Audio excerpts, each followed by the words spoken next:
Good morning friends, welcome to the point. इस video में हम बहुत ही इजी से कॉन्सेप्ट को समझने जा रहे हैं जिसको हम बोलते हैं होलसेल प्राइस इंडेक्स, और इसको हिंदी में बोला जाता है थोक मूल्य सूचकांक, जिसका मतलब हुआ थोक मूल्य। थोक मतलब जहाँ थोक बाज़ार में हम सामान खरीदते हैं, तो जहाँ वहाँ पे जो मूल्य लगाया जाता है थोक मूल्य का सूचकांक। ठीक है, अब एक बार हम इसकी डेफिनेशन देख लेते हैं।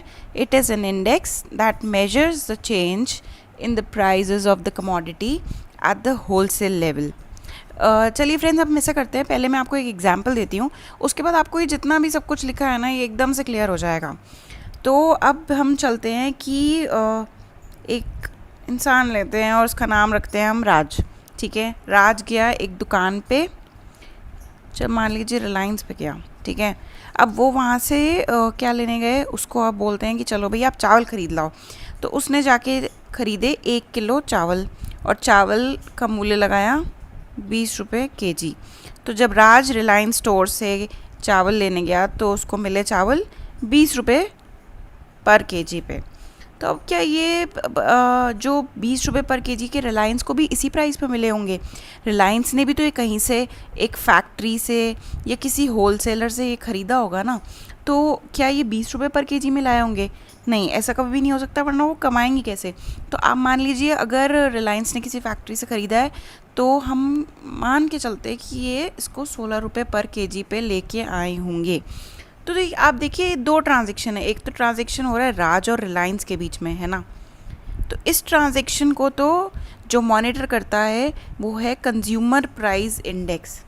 लेकिन जो ये ट्रांजैक्शन रिलायंस और फैक्ट्री के बीच में हुआ, ये रिलायंस हो गई और ये फैक्ट्री हो गई, जो इसके बीच में ट्रांजैक्शन हुआ 16 रुपये प्रति किलो के चावल को लेके, इसको जो इस वैल्यू को जो मॉनिटर करता है उसको बोलते हैं हम होलसेल प्राइस इंडेक्स। क्यों इसको होलसेल प्राइस इंडेक्स बोलते हैं? क्योंकि जब ये रिलायंस ने यहाँ से चावल ख़रीदे होंगे, तो ये तो है नहीं 1 या 2 किलो खरीदे होंगे, इसने थोक भाव में चावल लिए होंगे ना फैक्ट्री से। मान लीजिए आपने इसने 50 किलो लिए होंगे, 100 किलो लिए होंगे, उससे भी ज़्यादा लिए होंगे।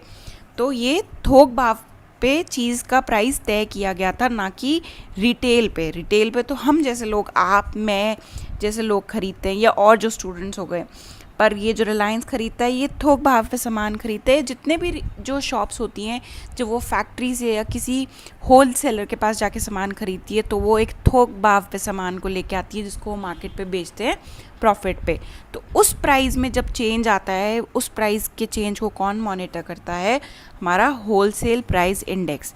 तो अब मैं आशा करती हूँ कि आपको ये ये एग्जाम्पल समझ आ गया होगा। अब इसके बाद हम कोशिश करते हैं इसकी जो हमने लिखा है डेफिनेशन, इसको पढ़ते देखते हैं कि हमारे लिए आसान हुई कि नहीं हुई। It is an index that measures the changes in the price of commodity at wholesale level. बता दो ना, ये होलसेल लेवल, ये जो यहाँ पे हुई थी transaction. It shows the change in the price of goods sold at bulk level.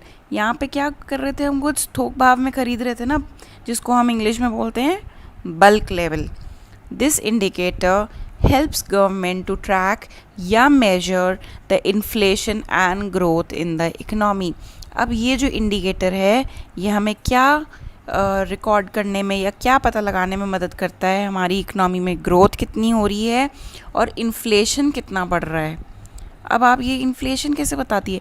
अब जैसे मान लीजिए कि हमने देखा कि जब रिलायंस जनवरी में चावल लेने गई थी, तो इसे मिला 16 रुपये प्रति केजी पे।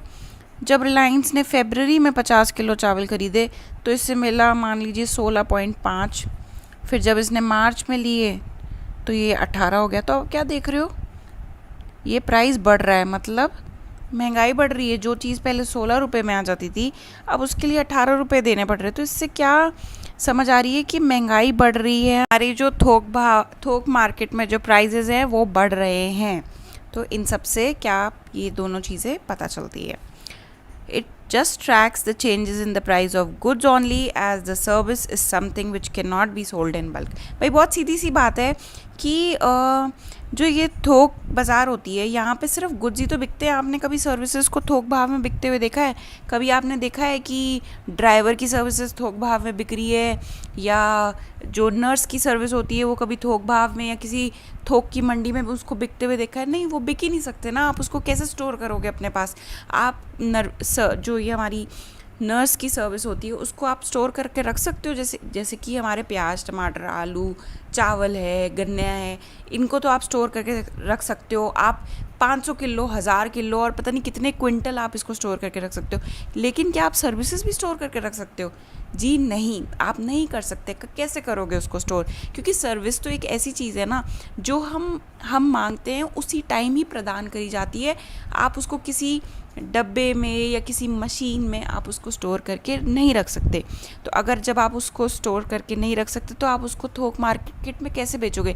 ये तो सीधा रिटेल, जब एक कंज्यूमर किसी के पास सर्विस लेने जाता है वो उसको उसी टाइम देते हैं। तो जब किसी कंज्यूमर और डायरेक्ट किसी दुकान में डायरेक्ट लेन देन हो रहा है तो वो तो रिटेल ट्रांजैक्शन हो गया ना, तो उसका कोई होलसेल प्राइस था ही नहीं या हो ही नहीं सकता।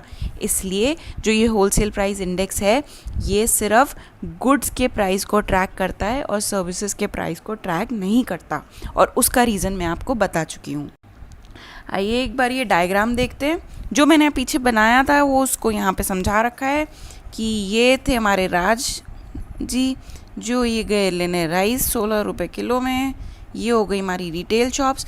तो इन दोनों के बीच में या यहाँ पे जो ट्रांजैक्शन होगा उसको कौन देखता है, या उस प्राइस मैकेनिज्म को कौन ट्रैक करता है? वो है कंज्यूमर प्राइस इंडेक्स।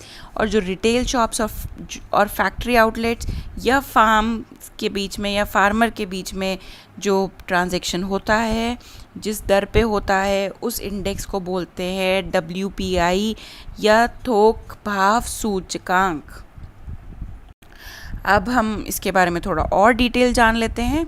अब ये जो डेटा है WPI का, इसे कौन पब्लिश करता है? ये data office of economic adviser, जो हमारी ministry of commerce and industry में आता है। एक ministry of commerce and industry है, उसके अंडर एक ऑफिस होता है जिसको बोलते हैं ऑफिस ऑफ इकोनॉमिक एडवाइज़र, और ये डेटा यहाँ से पब्लिश होता है। अब what is the base year considered for calculation? The base year is 2011 and 12। My dear friends, मैं आपको बेस ईयर का कॉन्सेप्ट पहले भी समझा चुकी हूँ, एक बार मैं फिर रिपीट कर देती हूँ। जब भी हमें किसी भी दो डेटा का कंपैरिजन करना होता है हमें डेफिनेटली एक बेस ईयर चाहिए। मान लीजिए एक एग्जांपल लेते हैं कि 2018 में हमारा फॉरेन एक्सचेंज रिज़र्व था $2000 मान लीजिए। अब हमें कैसे पता लगेगा ये बढ़ गया? या आपको मैंने डेटा दे दिया, चलो इसको एक बार कैंसिल करते हैं, कि 2021 में हमारा जो फॉरेन एक्सचेंज रिज़र्व है वो है $2000। ठीक है, अब ये बढ़ा है कि घटा है ये अपने को कैसे पता चलेगा? ये तब पता चलेगा ना जब हम इसको किसी चीज़ से कंपेयर करेंगे।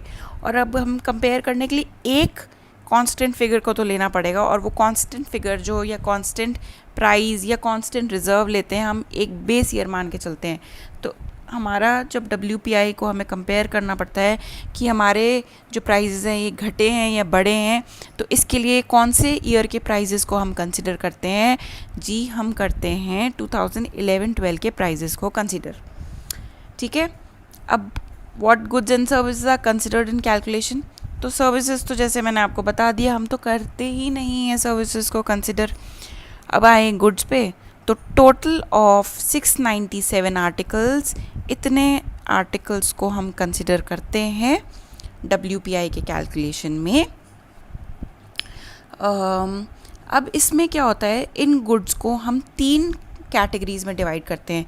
फर्स्ट कैटेगरी हो गई प्राइमरी आर्टिकल्स, सेकेंड हो गया fuel and power, and third हो गया मैन्युफैक्चर्ड प्रोडक्ट्स। ठीक है, अब जो ये प्राइमरी आर्टिकल्स हैं इसको हम फर्दर डिवाइड, इनको मैं अभी समझाती हूँ। अभी एक बार देख लेते हैं कि जो प्राइमरी आर्टिकल्स हैं इसको हम आगे और डिवाइड कर सकते हैं, food articles and non food articles. ठीक है, इनको हमें रटना नहीं है, ये सिर्फ मैं आपको एक बार क्लैरिटी के लिए बता रही हूँ। ऐसा कुछ नहीं है कि एग्ज़ाम में पूछा जाएगा, जस्ट कि आपको एक नॉलेज होनी चाहिए कि प्राइमरी आर्टिकल्स का भी आगे वो सब क्लासिफिकेशन क्या होता है। तो फूड आर्टिकल्स में तो जैसे हो गया sugar cane, paddy, rice, wheat, jowar, bajra, ये सब।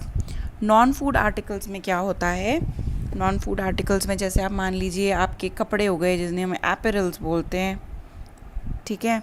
ऑयल सीड्स हो गई, मिनरल हो गया। ऑयल सीड्स को आप खा नहीं सकते ना, ऑयल सीड्स को जब हम कन्वर्ट कर देंगे ऑयल में तब हमारे लिए वो फूड आर्टिकल हो जाएगी।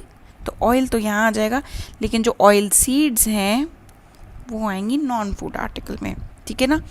क्रूड पेट्रोल, एक ये बहुत इंपॉर्टेंट चीज़ है, जो क्रूड पेट्रोल है ना वो तो नॉन फूड आइटम्स में आएगा, लेकिन जो पेट्रोल और डीजल है, ठीक है, वो कहाँ आएगा, फ्यूल एंड पावर में, ठीक है। आई होप आपको ये बात क्लियर हो गई होगी। और मैन्युफैक्चर प्रोडक्ट्स तो आप जानते हैं कोई भी चीज़ जो मैन्युफैक्चर होती है, ठीक है। अब when is the data published, तो अब जो प्राइमरी आर्टिकल्स और फ्यूल एंड पावर का डेटा होता है ना, ये तो हफ्ते दर हफ्ते पे होता है, वीकली बेसिस जिसको कहते हैं, हर हफ्ते होता है। वाइल जो ओवरऑल डेटा है, मतलब अगर हम सबका कलेक्टिवली देखा जाए जिसमें आ गए primary articles, fuel and power और जो मैन्युफैक्चर डेटा, उसका होता है मंथली बेसिस पे। Is this considered as a measure of inflation? जी नहीं। हमारे यहाँ महंगाई को किससे मापते हैं? हमारे देश में महंगाई को CPI पे नापते हैं, कंज्यूमर प्राइस इंडेक्स के उस पे देखते हैं कि महंगाई घट रही है या बढ़ रही है। हाँ, इसको भी हम कंसिडर करते हैं, लेकिन मेन इंडेक्स जो महंगाई के दर को पता लगाने के लिए देखा जाता है वो है ये हमारा consumer price index. What is the formula for calculating it? अब बहुत सिंपल सा फॉर्मूला है कि आपको मैथ्स का जैसे फॉर्मूला होता है कि आप न्यूमरेटर में तो रख देंगे जो आपको जिस साल का देख रहे हैं, जैसे कि मान लीजिए 2021 का डिवाइडेड बाय जो डेटा हमारा था 2011-12 जो हमारा बेस ईयर था, इनटू 100, आपको पता चल जाएगा कि आपका इन्फ्लेशन कितना आया, ठीक है। तो ये सिंपल मैथमेटिकल फॉर्मूला है कि करंट ईयर का डिवाइडेड बाय डिनोमिनेटर जो बेस ईयर इनटू 100, ठीक है। अब एक बार ये हमारा जो ये पाई चार्ट है इसको देख लेते हैं, कौन से सेक्टर को कितना वेट असाइन किया है या कितना वेटेज रखते हैं। तो ये आपके food article, non food article, crude petroleum, coal, ये सब क्या थे आपके प्राइमरी आर्टिकल्स थे ना, मैंने आपको बताया था। इनका वेटेज देखते हैं। फूड आर्टिकल्स का सबसे ज़्यादा वेटेज आ रहा है, देखो 18%। क्यों आ रहा है फूड आर्टिकल्स का? ये एक ऐसी चीज़ है जो हम सबसे ज़्यादा कंज्यूम करते हैं। हमारी जो सैलरी या वेतन का जो सबसे ज़्यादा पार्ट होता है वो फूड आर्टिकल्स पे जाता है, किसी मतलब डायरेक्ट और इनडायरेक्ट तरीके से। तो इसका सबसे ज़्यादा वेट दिया गया है यहाँ पे। इसका मतलब अगर फूड आर्टिकल्स का वेट, मतलब अगर फूड आर्टिकल्स के प्राइस अगर फ्लक्चुएट कर रहे हैं या ऊपर नीचे हो रहे हैं तो डेफिनेटली उसका सबसे ज़्यादा प्रभाव इस पे आएगा ही आएगा, ठीक है। अब फिर उसके बाद देखते हैं इसका सबसे ज़्यादा वेट है तो वो है बेसिक मेटल्स का, वो यहाँ आ गए। और जो ये बेसिक मेटल्स हैं ये आपका आता है मैन्युफैक्चरिंग सेक्टर में तो माय फ्रेंड्स, आपको ये सब चीज़ें रटने की ज़रूरत नहीं है। ये पाई चार्ट आपको सिर्फ एक रेफरेंस पर्पस से, ये एक ब्रॉड अंडरस्टैंडिंग के लिए दिया गया है। आपको ये वेट्स कोई भी बिल्कुल रटने की या दिमाग में बैठाने की ज़रूरत नहीं है। आपको एक ब्रॉड आइडिया होना चाहिए कि सबसे ज़्यादा वेटेज किसका था, फूड आर्टिकल्स का था। उसका लॉजिक भी मैंने आपको बताया, क्योंकि हम सबसे ज़्यादा पार्ट उस पे स्पेंड करते हैं और इसके चेंज होने से सबसे जल्दी फ़र्क पड़ता है WPI पे। तो ये सब बातें आपको पता होनी चाहिए, रैदर देन आप एक एक चीज़ को, एक एक फिगर को, ये तो चेंज होते रहेंगे, बट आपको ये रटने की बिल्कुल भी आवश्यकता नहीं है। तो माय डियर फ्रेंड्स, आपको ये क्लियर हुआ होगा कि WPI क्या है और इसमें हम गुड्स को ही क्यों लेते हैं और सर्विसेज को क्यों नहीं लेते हैं, इसका बेस ईयर क्या है, इसमें कौन से 3 सेक्टर्स में हमने मतलब 3 कौन से आइटम्स हैं जिनको हम लेते हैं, उनका क्या वेटेज है और इस डेटा को कौन पब्लिश करता है। आई होप अभी तक आपको ये चीज़ें क्लियर हो गई होंगी। So this is all for the today's video. Thank you so much.